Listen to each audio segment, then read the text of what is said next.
Hey guys, Jim from Red Rock. Figured I'd take a minute and shoot a quick video about AC lines and the JK LS swaps. Side note is there's going to be a few new changes coming down the road here regarding the shop and all that kind of good stuff, so stay tuned for that. But back on topic, AC lines and LS JK swap. This doesn't matter what year JK, 07 to 11, 12 to 18, doesn't matter. 3.6, 3.8, doesn't matter. It's all be done the same. This is based on a standalone setup. I'm not talking about a CAN bus, integrated, dual computer, all that kind of stuff. This is a standalone setup and getting AC to work on that standalone setup. So I will flip the camera around and we'll go over it real quick and hopefully it helps you guys out. All right, here we go. We're on the inside here on the firewall. So this is a 2011 JKU. So this would be a 3.8 Jeep. On a 3.8, the AC lines shoot out of the firewall, kind of at an angle, straight at you, like my hand. Woo! Anyways, so 2011 and basically 2007 to 2011, the AC lines are like this. 2012 to 18, the AC lines come out of the firewall, go over along the firewall, then 90 forward.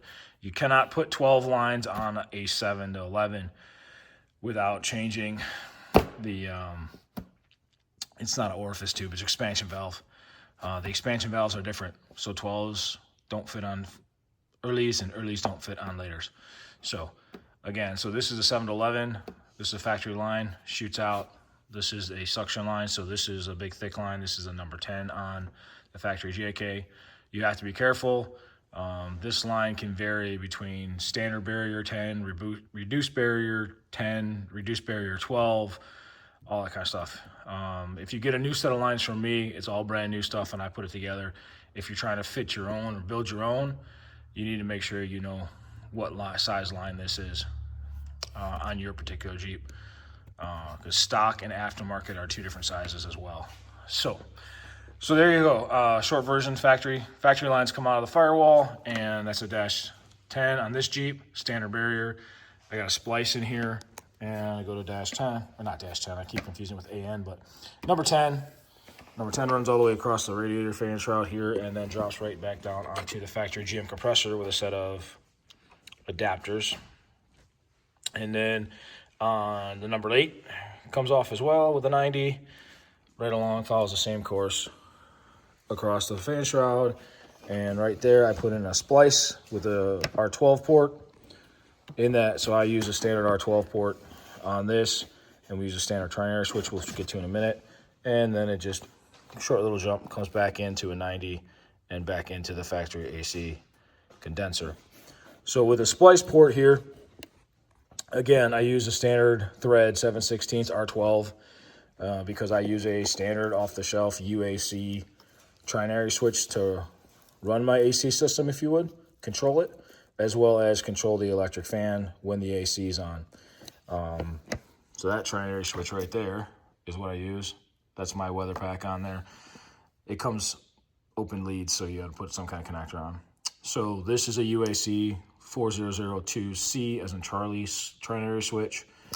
It controls the AC and the fan, so it's got circuits for both. With this, I throw the switch on the dashboard, which is my AC request signal. AC request signal comes through the Trinary. If the pressures are good in the line, it will open the switch up. Well, actually, it'll close the switch and therefore turn on the AC compressor, therefore turn on the AC. If the pressures aren't good, it won't work. If the pressures are too high, it won't work. If the pressures are too low, it won't work. So your pressures have to be correct for your AC system to work, and that goes for any AC system in general. So, and then the other circuit is the electric fan circuit.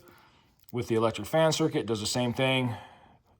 It will turn on the electric fan as long as the pressures in this switch are correct.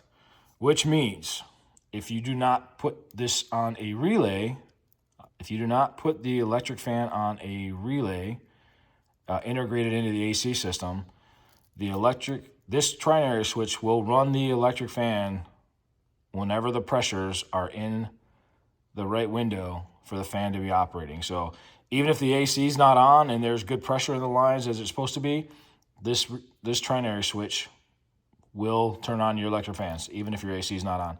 which thus can cause some cooling issues and so on and so forth. So basically what I do is I wire this AC fan trigger into another relay that is controlled by the AC on request. So if the AC comes on, then the fan will turn on with the AC. If the AC is not on, then the LS controls the fan. So again, this switch here controls your AC and your fan, electric fan. It's pretty straightforward, very simple. This thing costs, I don't know, anywhere between 10 and 20 bucks, depending on where you buy it from. Buying it from the parts store is going to cost you probably 3 times as much.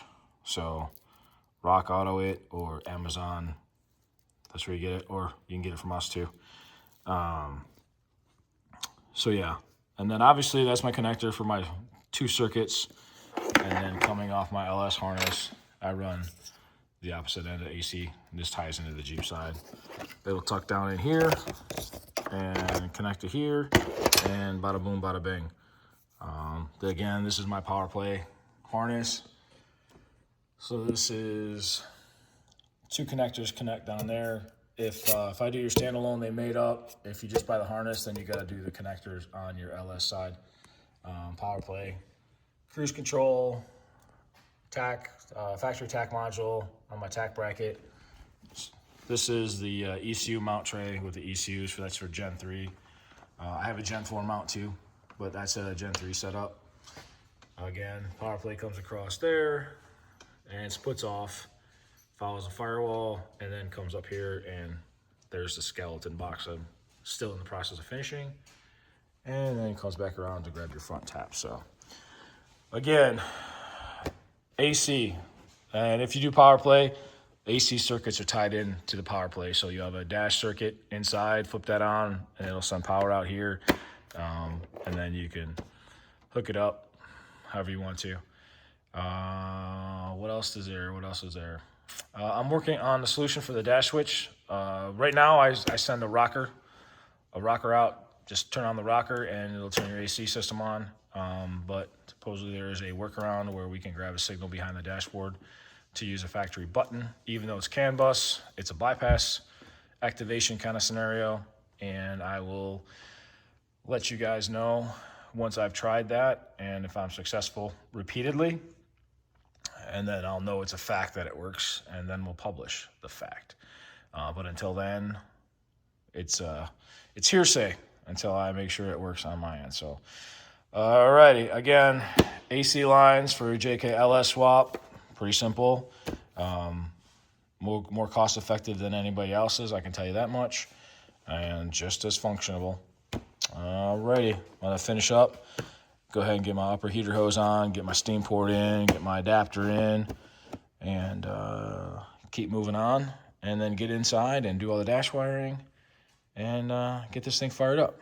So, all right, hope that gives you guys a little bit of insight with AC lines and standalone. It's not that difficult. It's not that scary. Again, this is standalone, so no factory gauges, no integration harness, no CAN bus harness, no CAN bus activation. This is straight standalone setup on this rig. So want AC on, turn your stuff to cold, and either flip the switch to turn your AC on. Again, if I have the workaround to use a factory switch, then we're golden there. Stay tuned for more. If you got questions or whatnot, hit me up. Give the shop a call. Hit me up on Facebook, whatever works for you. Stay tuned for some more videos. And again, if you need pieces and parts for your LS swap and honest answers, give me a shout. Look me up. Red Rock Off-Road. Thanks, guys. Take it easy. Stay tuned for the next one.